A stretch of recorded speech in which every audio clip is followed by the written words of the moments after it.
So, it's day one of our autism assessment. We have our assessment in about 10 minutes.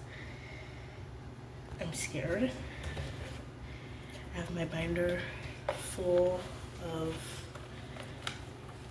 things of why I think I'm autistic, all the tests that I've taken, everything.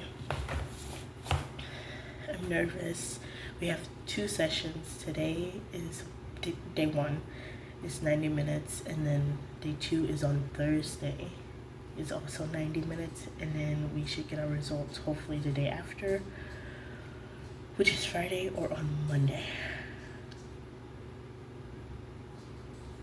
I'm nervous. I'm so scared. But we'll see how it goes. Okay, so I think the last time we left off was Tuesday when I was getting, for the first session of this diagnosis, for the assessment, I mean. And now today is Thursday. We had our second session today. And the first session went pretty good. It wasn't really it wasn't like fully about autism. It was just like childhood, how I grew up, a little bit about kind of like little sensory issues or how I acted as a child, previous mental health issues. But today we went deep into like, do I experience any sensory issues? Pretty much anything, like repetition.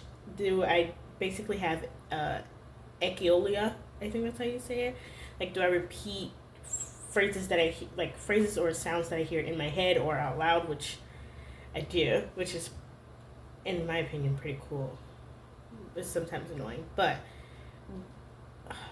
we went through that today. Tomorrow, I get my assessment results back to see if I have autism or not, which isn't fully typical because she usually takes about 2 weeks to do them, but Christmas is in 2 weeks. So I was supposed to have my assessment on Tuesday, but I'm so anxious and I cannot wait. So I asked her, like, based on like what she's got so far, could she just tell me like whether or not she like kind of thinks I'm autistic? And she was just like, yeah, but let's just do the assessment results tomorrow. So I was like, okay, cool. Wasn't expecting that at all. I kind of thought she was just going to tell me I would just have to wait for the results. So there's that.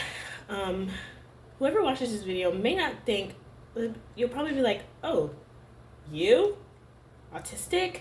Never. You're so smart. You did so good in school. Like, You must not really know me. I don't understand, because if you actually know me, it would make more sense. It would make a lot more sense to why people call me weird. All my life growing up, why people bullied me for being weird, why my friends would get mad at me when I corrected them, even though I wasn't fully correcting them to correct them. I was correcting them more often to make it make sense in my brain, right? Or why people thought I was just such a crybaby, or I was so sensitive, even though I was struggling with what was going on around me and no one could see that. Like, I was struggling from all the sensory stimuli, or the tag that's on my clothes, or someone's being loud, or I can hear the AC from all the way in here. Like, I was experiencing so many things at once, and all people could see was, she's just a crybaby. Or when someone would yell at me, I'm not fully crying because you're yelling at me. I'm more or less crying because it's so loud, and I hear it way louder than you do. Like, and yes, I am just a sensitive person, and I don't see what was wrong with that either. Like, I created a whole binder and wrote down a list of things that like happened to me in school. Like, let's go through some of them. Why don't we? It's like, I wrote this down, and it's like a whole thing that I did, right? I went through, found stuff online, freaking annotated it, and took this with to my assessment. But like, here's some of the things that I did as a child that made me think, yeah, I could be autistic. Got like number one, highly sensitive to sensory and sounds. Covered ears a lot as a kid when sirens and fireworks were going off, or I was always saying it was too loud. Like my family was just too loud, and always people would always get mad at me for that. Or how soft spoken I am, I would always get talked over. That's also another thing. Extremely sensitive as a kid and still as an adult. I have extreme intense interests. I have always loved reading books. I have started collecting books. That's become a problem. I've always been obsessed with music. But it's not like a small interest in these things. These things take up a lot of my time. And I mean a lot of my time. To the fact where I majored in music. Okay. Let's see. I do self-soothing, so I fidget a lot. I don't fully like. How can I put it? I don't fully like when I'm like focusing on something, or like when I'm just like trying to calm myself down. I rock a lot, like forward and backward. When I'm like, I'll get on my knees, like sit on my knees or whatever, and I'll rock back and forth. Sometimes I don't even notice when I'm doing it. I fidget a lot with my fingers, especially when I'm like telling someone about something. Oh my gosh, it's great. I honestly don't know what I'm doing here, but it feels nice. I don't know how to explain it. Okay, sorry for the lighting change.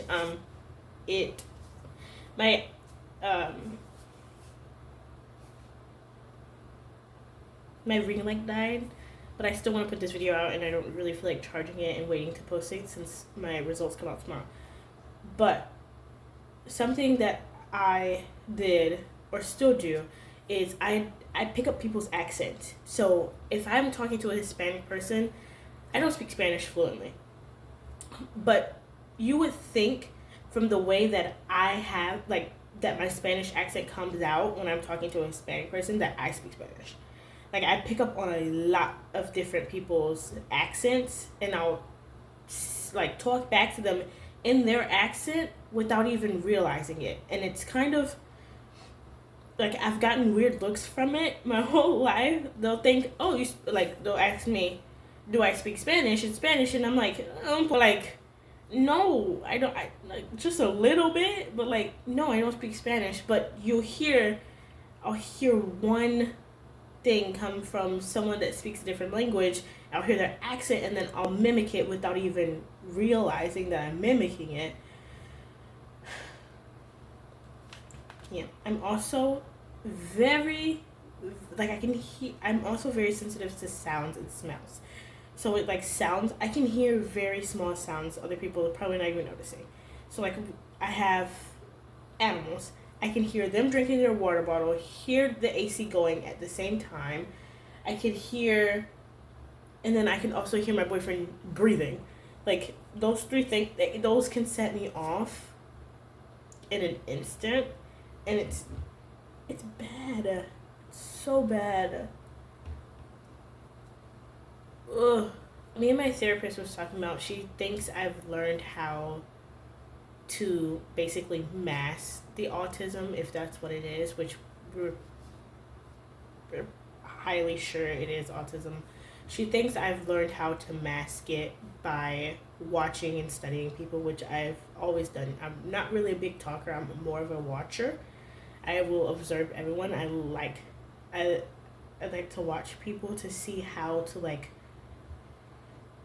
act. I don't know how to act in social situations. They terrify me a bunch. I don't like making eye contact. It actually like burns. It's very uncomfortable. But again, I was also forced or kind of learned, like taught to make eye contact through like getting in trouble, or like they'll be like, oh, look at me when I'm talking to you. So I've learned to like look at people, even though if I'm looking at you, I am probably not understanding a word you are saying. If I'm like staring directly into your eyes or looking at you for long periods of time, I'm probably not picking up on everything that you're putting down, if we're being honest. If I'm looking away, doing something, fidgeting, I'm more likely to understand fully what you are saying to me and being able to respond to you. Now, I can look at you when I'm talking, but I cannot look at you when you're talking to me, because it doesn't work in my brain. It never worked. It never works, but I've tried to push past it, and even then I've still missed stuff.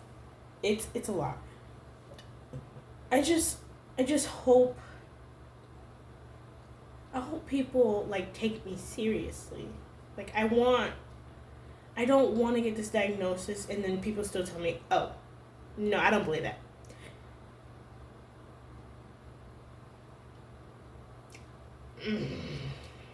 Okay, cool. That's on you.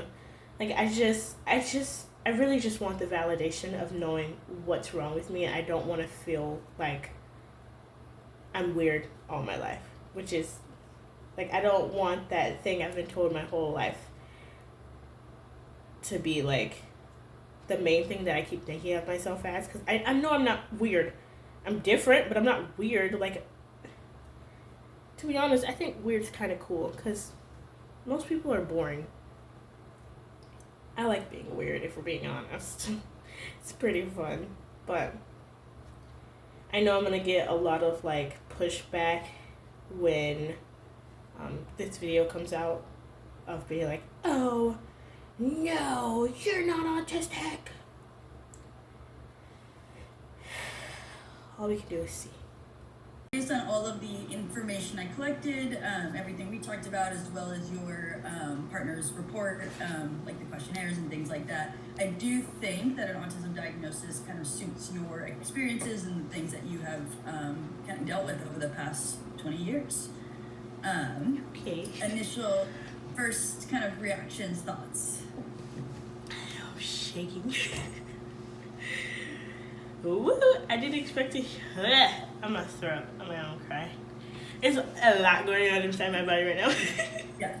Yes, there is. Yeah, that is totally normal.